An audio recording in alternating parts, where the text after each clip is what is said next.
That was ancient Nubia. And the Greeks used to call it Ethiopia. But the current Ethiopia of today is not the same.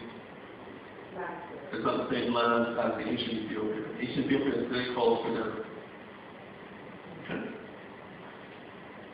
Okay, that was a brief introduction. Now we'll go directly to part 2, origins of the ancient Egyptian religions. We're going to start looking at ancient Egyptian religions so then we can see what the 3 world religions look like coming out of that. This is a timeline, and our color is a law, so it's hard to see. All these are colored in periods of time. Basically here, we have ancient Egyptian religions starting, or shall we say that its beginning can be confirmed at 10,000 BC. This is confirmed through the archaeological, or through, I should say, the geological evidence of the Sphinx, as well as scriptural evidences from scriptures such as the Turk papyrus and various other scriptures. All of this period here, from 10,000 BC up to about 500 BC. So about 9,500 years go by, and then all of a sudden we have a new religion called Judaism that comes in. 500 years after that, we have another new religion that comes in called Christianity. Another 600 years after that, we have another new religion called Islam that comes into being, right? So once again, you give you an idea of the expanse of time, 9,500 years of ancient Egyptian culture, philosophy, and religion. For if you want the details and the proofs and the documentation of that, go to our book, African Origins. I'm just running through quickly through the summary of it for you. So all that, here we have the world, there were 3 world religions, and of course here we have the Hinduism that comes a little before that. We have the Sumerian religion, we have the Aryan culture in India, the Indus Valley before that.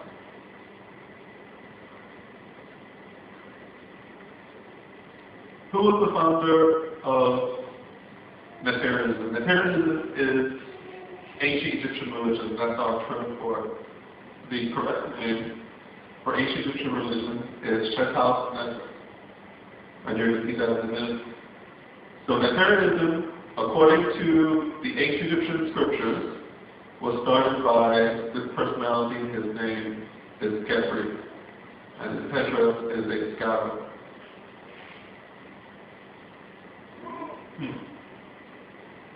New archaeological evidence related to the Great Sphinx Monument on the Giza Plateau and the ancient writings by Manetho, one of the last high priests of ancient Egypt, and the Turin Papyrus shows that ancient Egyptian history begins earlier than 10,000 BCE and dates back to as early as 30,000 to 50,000 BCE.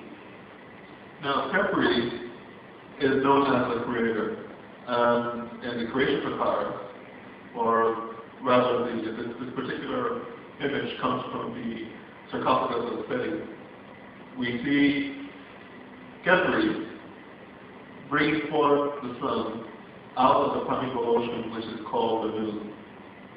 In ancient times, there was a primeval ocean that spread throughout creation. There was no earth.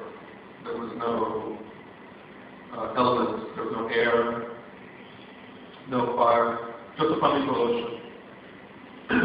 The primeval ocean really means undifferentiated consciousness. It's like water without form. If you have water that turns into ice, then you have a conditioned form. And there were no forms in ancient times. Now, Khepri emerges from that primeval ocean, immediately begins the process of forms. You know how when you have a boat, when the boat goes through the waters, it makes a wave, and it makes waves.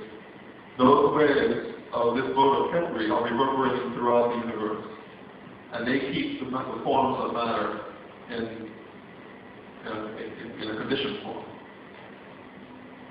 And that is what the Creator does. The scriptures say that this occurred 30,000 BC.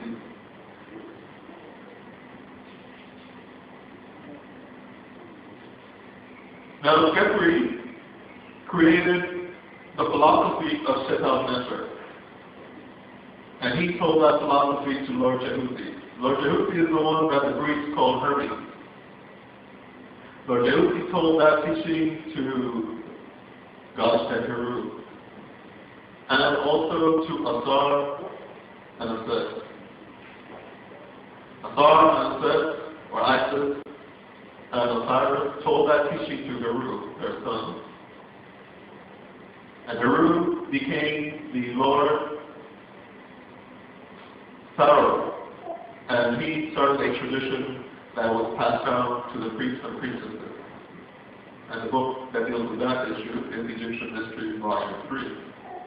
And that teaching was handed down for thousands of years through the temple system, through the Asiatic system.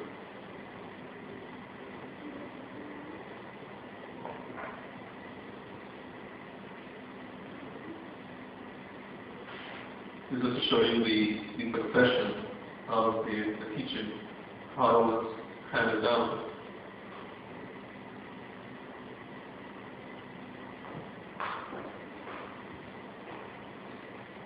Shetal Nefer, this is the hieroglyphic scripture that means Shetal. Shetal means something that is hidden, something that is secret. And this is the symbol that means Nefer. Nefer means divinity. And the divinity without gender. So it means divinity in general, transcending the opposite. You know how mostly in the Western religion we have divinity with male gender, God the Father.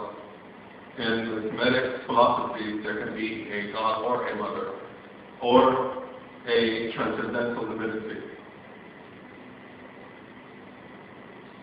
Those who follow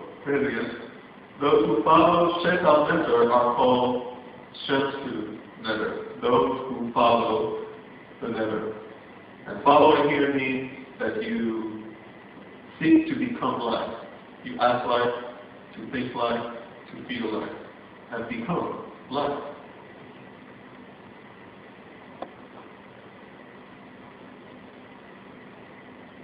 In Neferian philosophy, the Nefer is the origin of the Neferu. The Neferu means gods and goddesses.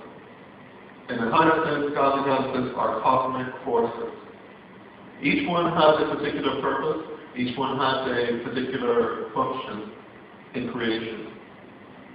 And that function is determined by the Nefer. And this is one of the fundamental principles of African religion. It's called henotheism, and we're going to discuss that a little bit more as we get along with the lecture. Henotheism means that you have a central divinity, and you have a central transcendental divinity, and you have lesser gods and goddesses who operate the functions of creation. For instance, we have divinity, Geb, who is earth, Shu, who is air, Ra, who is fire. So we have divinities actually are found in the elements of creation itself. So when you walk through creation or through the world, you're actually walking through the Neferu. You're actually in the divine temple of the cosmos.